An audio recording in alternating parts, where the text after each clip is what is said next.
Subscribe करें इस YouTube channel को, प्रेस करें बेल आइकन को फ्री में वीडियो पाने के लिए। Welcome students. क्या आपको ग्राफ को देख के डर लगती है? क्या आपको ग्राफ को देख के घबराहट होती है? अगर हाँ, तो आज अगर आप इस वीडियो को पूरा देखेंगे तो आज से पूरी ज़िंदगी के लिए इसका झंझट ख़त्म हो जाएगा। तो इससे पहले कि मैं आपको ग्राफ को बताऊं, इसके पहले आप 3 क्वेश्चंस को स्क्रीन पे देख रहे होंगे। अगर आपको ये क्वेश्चंस आते हैं तो आप इस वीडियो को देखें या ना देखें कोई बात नहीं। अगर नहीं आते हैं तो इस वीडियो को देखना आपके लिए बहुत ज़रूरी है। ठीक, तो मैं आपको ये सब चीज़ें डिटेल में डिस्कस करूँगा और ग्राफ की जो बेसिक डेफिनेशन है वो भी मैं आपको बताऊँगा। इससे आपको ग्राफ से डर लगना सब कुछ ख़त्म हो जाएगा। ठीक, ओके, तो फिर हम स्टार्ट करते हैं। तो मैं आपको बता दूं कि ग्राफ का मतलब क्या होता है। ग्राफ इसलिए बनाया गया है ताकि हम सब कम टाइम में ज़्यादा से ज़्यादा इन्फॉर्मेशन को गेन कर सकें। ग्राफ का मतलब होता है कि टू गेन मोर इन्फॉर्मेशन। जितनी ज़्यादा इन्फॉर्मेशन हमसे मिल सकती है वो सब ग्राफ में छुपी होती है, लेकिन हम सब उस इन्फॉर्मेशन को ले नहीं पाते।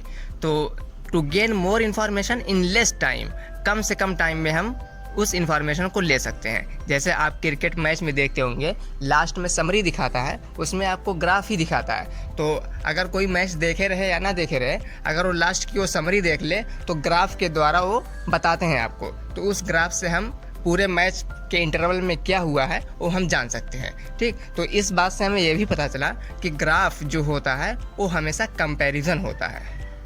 ठीक, क्योंकि जब क्रिकेट मैच होता है वो अकेला एक टीम तो खेलती नहीं, कंपैरिजन होगा तो 2 चीज़ के बीच में होगा। तो जैसे 2 टीम होती है, एक इंडिया हो गई, एक ऑस्ट्रेलिया हो गई। तो इंडिया वर्सेस ऑस्ट्रेलिया। ठीक, इंडिया वर्सेस ऑस्ट्रेलिया। तो मैं इसलिए ये सब लिख रहा हूँ क्योंकि ये जो बीच में वर्सेस आ रहा है ना, ये बात हमेशा आपको ग्राफ में मिलेगी। जैसे आपको मिलेगा कि एक ग्राफ बनाइए जो डिस्प्लेसमेंट वर्सेस टाइम हो, तो वर्सेस आया ना, तो वर्सेस वही वर्सेस है जो वर्सेस यहाँ पर है इंडिया वर्सेस ऑस्ट्रेलिया में। ठीक, तो आप इस बात को समझ चुके हैं कि ग्राफ कोई भी होता है वो इसलिए बनाया जाता है ताकि हम 2 चीज़ के बीच में कंपैरिजन कर सकें। ठीक, तो अगर कंपैरिजन किस तरीके से, अगर एक चीज़ बढ़ रही है तो उससे रिलेटेड दूसरी चीज़ बढ़ रही है या घट रही है, किस रेट से बढ़ रही है, किस रेट से घट रही है, ये चीज़ हमको ग्राफ बताता है। ठीक, तो ग्राफ के बारे में हम जो चीज़ें बेसिक थी किस लिए पढ़ा जाता है वो सब चीज़ें तो जान चुके हैं। अब हम मेन बात पर आते हैं। तो अगर आपसे कोई कहे कि आप डिस्प्लेसमेंट वर्सेस टाइम का ग्राफ बनाइए, ठीक, ये क्वेश्चन में दिया रहेगा कि draw displacement versus time graph. ठीक, तो आप डिस्प्लेसमेंट वर्सेस टाइम ग्राफ अगर बनाना है तो आपको एक कोई इन्फॉर्मेशन भी देगा। ठीक, कि किस इन्फॉर्मेशन मतलब कि कोई इक्वेशन देगा जिस इक्वेशन से हम ये समझ सकेंगे कि एक दूसरे जो दोनों क्वांटिटी हैं वो एक दूसरे पे किस तरीके से प्रोपोर्शनल है। ठीक, तो इस तरीके के ग्राफ को बनाने के लिए आपको एक इक्वेशन भी वो देगा।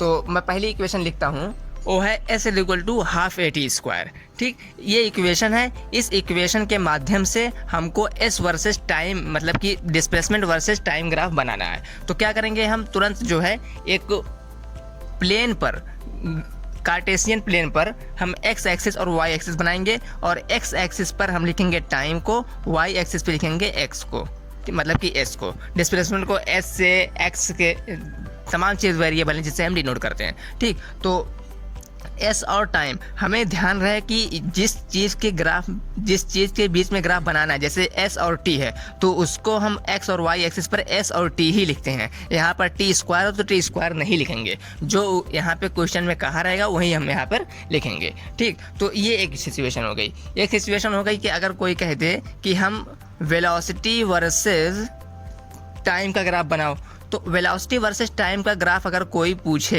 तो इसके लिए भी वो कोई इक्वेशन देगा। एक वो इक्वेशन मान लो कि ये है v=u + at।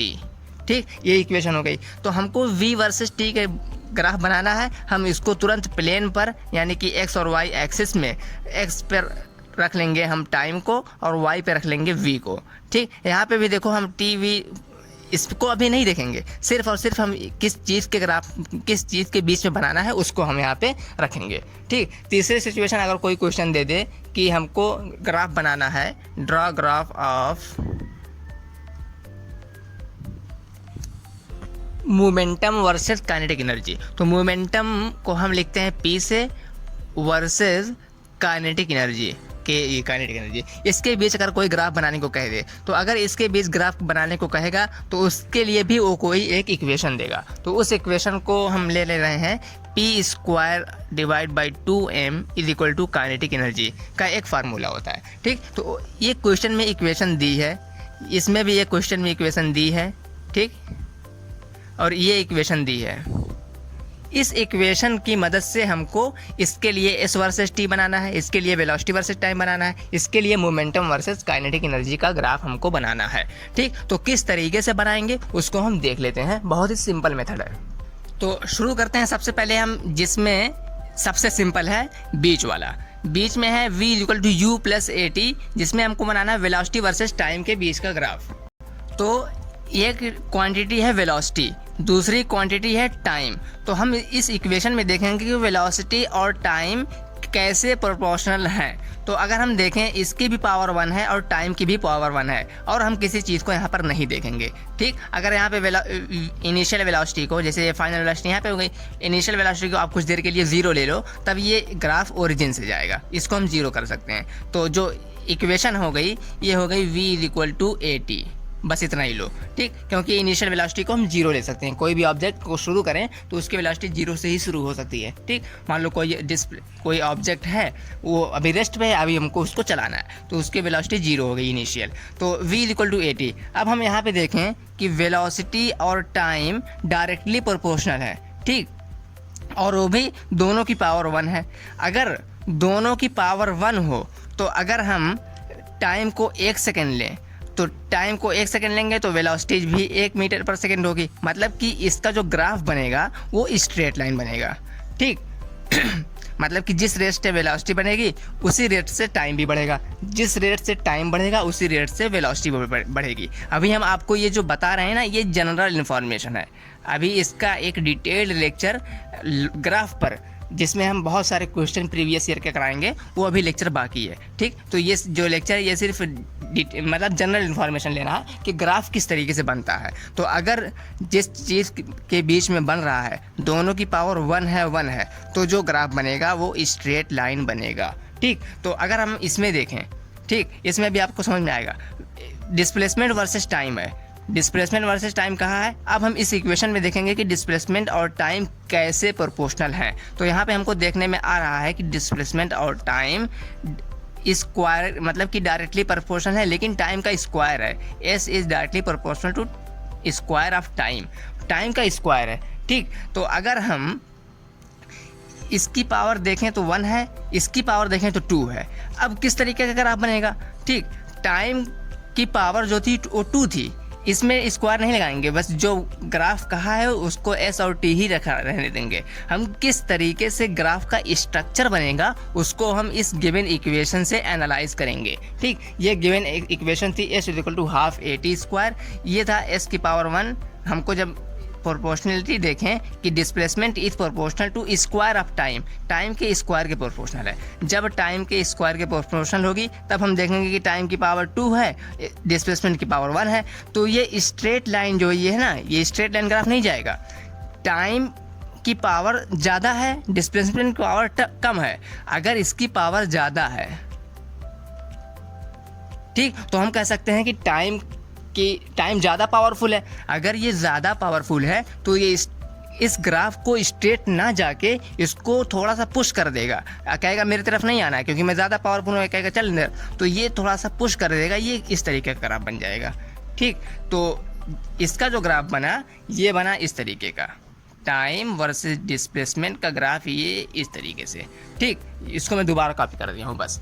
तो अगर पावर डिफरेंट होती है तब जिस तरीके का ग्राफ बनता है, इस स्ट्रक्चर को हम कहते हैं पैराबोला। ठीक, अगर कोई पूछे कि अगर हम किसी चीज़ के बीच का ग्राफ बनाएं जिसमें 1 की पावर 1 हो और 1 की पावर 2 हो, यानी कि proportional to square of something, square के प्रोपोर्शनल हो, तब जो ग्राफ बनेगा वो ऑप्शन में रहेगा पैराबोला, स्ट्रेट लाइन, हाइपरबोला। तो हमारा आंसर होगा पैराबोला। ठीक, इसी तरीके से जो हम पहला इक्वेशन लिए थे v = AT करके, इसमें दोनों की पावर सेम थी। अगर कोई ऐसे पूछे तब इसकी जो ग्राफ बनेगा, इसका स्ट्रक्चर होगा स्ट्रेट लाइन। ठीक, ये एक स्ट्रेट लाइन है।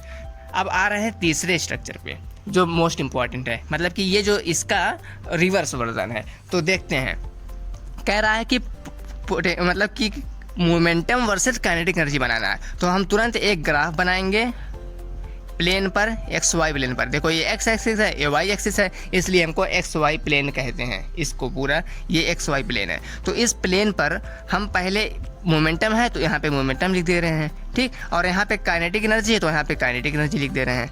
ठीक, अब जो इक्वेशन क्वेश्चन में दी थी उस इक्वेशन को हम एनालाइज करेंगे और देखेंगे किसकी पावर कम है, किसकी पावर ज़्यादा है, यानी कि कौन ज़्यादा पावरफुल है, कौन कम पावरफुल है। तो यहाँ पे देखो P² is directly proportional to kinetic energy. यहाँ पे जिस चीज़ का ग्राफ बना रहे हैं सिर्फ उसी को एनालाइज करेंगे, हम 2m को नहीं देखेंगे इस वक्त। जैसे यहाँ पे v को, u को नहीं देख रहे थे, और यहाँ पे हाफ a के नहीं देख रहे थे। तो जिस चीज़ के बीच में ग्राफ बना रहा है हम सिर्फ उसी को देखेंगे कि किस तरीके से वो प्रोपोर्शनल है। तो यहाँ पे देखो मोमेंटम का स्क्वायर है, प्रोपोर्शनल है, काइनेटिक एनर्जी भी है। यहाँ की पावर काइनेटिक एनर्जी की जो है ये 1 ही है, और मोमेंटम की पावर जो है ये 2 है। अब देखो इसमें से पावरफुल कौन है, इसमें से फिर अब की बार मोमेंटम पावरफुल है। अब की बार पावरफुल ये वाली लाइन है। ठीक, ये वाली अगर लाइन है तो मोमेंटम इधर है, तो ये मोमेंटम वाला अपनी तरफ लाइन को नहीं आने देगा। अगर जो हम ग्राफ बनाएंगे स्ट्रेट लाइन अगर बना दें तो ये कहेगा भाई मेरे तरफ नहीं आना, क्योंकि मैं ज़्यादा पावरफुल है। देखो यहाँ पे इसकी पावर 2 है, तो ये ग्राफ सीधा ना जाके ये भी पैराबोला बनेगा, लेकिन इसका स्ट्रक्चर कुछ इस तरीके से होगा। ठीक, इसको भी हम कहते हैं पैराबोला। ठीक, आप इस तरीके से समझ सकते हैं, जिसकी पावर ज़्यादा होगी वो पुश कर देगा, कहेगा भाई मेरे तरफ नहीं आ रहा है। देखो यहाँ पे P की पावर ज़्यादा थी तो P अपने तरफ नहीं आने दिया, पुश कर दिया इधर की तरफ, कहा जाए उधर। ठीक, जैसे इसमें जो है T की पावर ज़्यादा थी, ये इधर नहीं आने दिया, इसको इधर की तरफ पुश कर दिया, बोला कि जाओ उधर। ठीक, इस तरीके से आप ग्राफ को एनालाइज कर सकते हैं कि इक्वेशन किस तरीके की है और उस इक्वेशन के एनालिसिस करने पर किस तरीके का ग्राफ बनेगा। ठीक, तो उस लेक्चर को अगर आप देखना चाहते हैं वो ऑलरेडी बन चुका है, उसका लिंक डिस्क्रिप्शन में है, तो आप डिस्क्रिप्शन में लिंक पे जाके क्लिक करके आप उसको देख सकते हैं। ठीक, तो पढ़ाई करते रहें। All the very best.